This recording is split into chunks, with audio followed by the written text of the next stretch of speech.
Whoa. I love the way he quotes the Bible, don't you? And addresses all of these things that we're talking about. Well, friends, right now some conferences are being planned around the world to address some of the things that we're talking about also. Take a look at this. Global cyber security experts to meet in Estonia. And Afghanistan, America's longest war. I did not know that, but we've been there longer than any war we've ever fought. And North Korea, Korean War may break out at any moment. We've been in South Korea forever trying to defend them, but they could have a war over there at any moment. China sits out effort to pressure North Korea. They say, we're not going to touch this. We're sitting back. Do your own thing.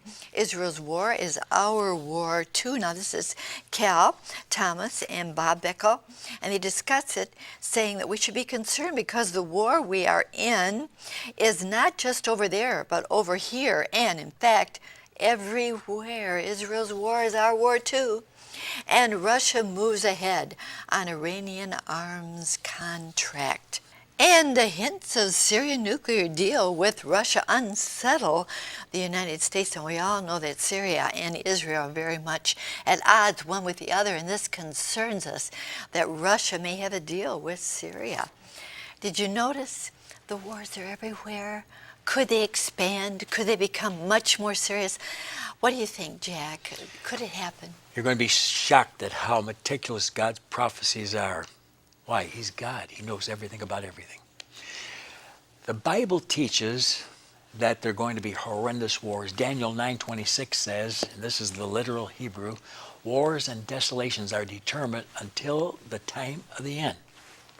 Jesus said in Matthew 24, verses 6 and 7, Mark chapter 13, verses 7 and 8, that there shall be wars and rumors of wars. Nation shall rise against nation and kingdom against kingdom.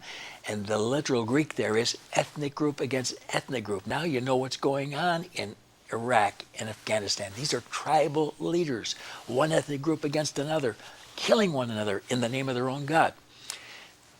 However, a horrendous war is coming, led by Russia.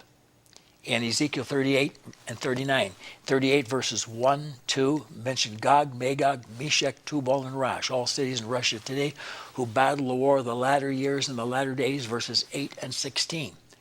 Now the reason that Russia is giving armaments and even nuclear power to Iran is that Iran joins with Russia, Ezekiel 38:5, Persia, and they changed the name from Persia to Iran in 1935. And then again, you find them giving material to Syria, and Syria is even working on a nuclear bomb, and that's Isaiah 17, verse 1. There are many, many Arab nations mentioned in Ezekiel 38, verses 5 to 7, and Psalm 83, verses 5 to 7. We're not going to get into all that right now. It'll be a total amalgamation. And then there's a second invasion when China, the kings of the East, led by China, march. That would probably take in North Korea, and why they're so bold now, and why China does not want to stand in the way of hindering North Korea in any way. And that, of course, is Revelation 16:12, and they fight the greatest war in Revelation 9, verses 14 to 18, and it's all fought over Jerusalem because they're going to try to divide the land. And you find that, of course, in Joel chapter 3, verse 2. So watch what happens if Obama goes and gives Jerusalem to the Muslims, as he's claiming he will do. That is going to trigger the greatest war in history. I wish there would be peace, but I know what this book teaches. And there can only be peace when the Prince of Peace, the Lord Jesus Christ, Isaiah 9:6, returns and sets up his kingdom. And then they'll beat their swords into plowshares and their spears into pruning hooks. Isaiah 2:4, Malachi 4, verse 3. So there you'll have what is covering most of the headlines you just gave. The Bible's right to date. Oh my, how exciting the Bible really is. I've heard Jack speak about Russia practically all my life. And the things that he said would develop are developing right now. We see them before our eyes. So how wonderful to know. That means the Lord is coming. Oh, Jack, I love that message. I love that message. I'm sorry to say, friends, that we are going to be winding up the last 10 days of this all-important offer. Here is a preview. Take a look. What's different about the Obama administration is the sheer number of radical people he's assembled at very high levels. Obama is probably the most radical president that has ever sat in the White House. Barack Obama has surrounded himself with probably the most radical group of advisors of any previous administration in American history. Since taking office in January 2009, President Barack Obama has made a number of high-level, controversial appointments. He is choosing people who will radically change America. During the election campaign, Barack Hussein Obama repeatedly said, "We're going to change this country and change the world. We need change, real change, now." That's found on almost every page of Rules for Radicals from Saul Alinsky's book. And by change, Saul Alinsky meant a revolution, a socialist communist revolution. President Obama has appointed an unprecedented number of people to czar positions, which require no Senate confirmation. America's in trouble. God help America. Ooh, that is quite a preview of what is in here, and it tells you what's happening right now in Washington, D.C., even unprecedented things in the history of the United States. It's important that you get this. There's the 800 number. There is the address, the last 10 days of this, Jack. Oh, and you need to know what's in here. Our president has 32 czars. 2 of them are communists. One of them said it was Bush and the CIA who tried to blow up the Twin Towers. Oh, what nonsense. Another one says, my hero is Mao Zedong, who murdered 100 million Chinese. Another says, destroy the Christians. Another says, I'm against marriage. You need to know what's going on with these czars under the administration today. Oh, make that call right now. We'll get it in the mail.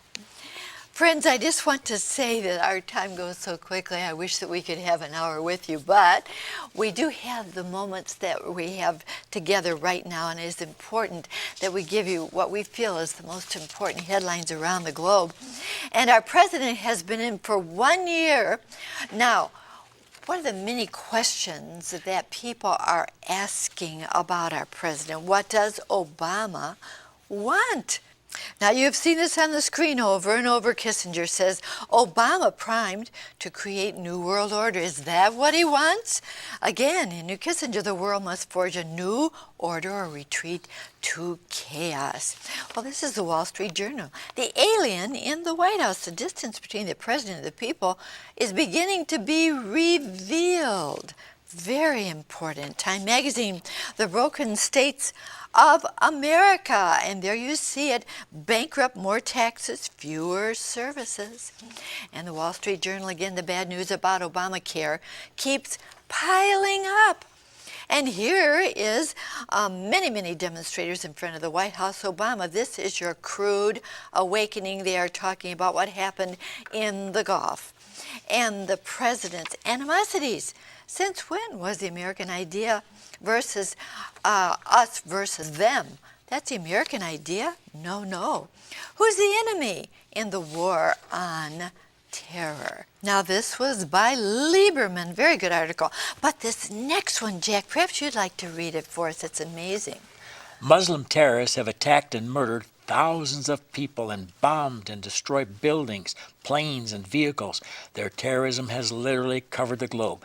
Kenya, Algeria, Indonesia, Tanzania, Egypt, Iran, Sudan, Libya, Yemen, Afghanistan, Syria, Lebanon, Israel, Jordan, France, Germany, the United Kingdom, Denmark, South America, and America. There's no end to it, and they've committed 1,300 attacks on these nations. All right, Jack, I'm going to give you one more headline here, friends, from the Wall Street Journal. We are totally unprepared, and we're going to talk to Jack about that in just a moment. But I am going to back up here, going through your mind. Where is our president headed? What does he want, Jack? Exactly.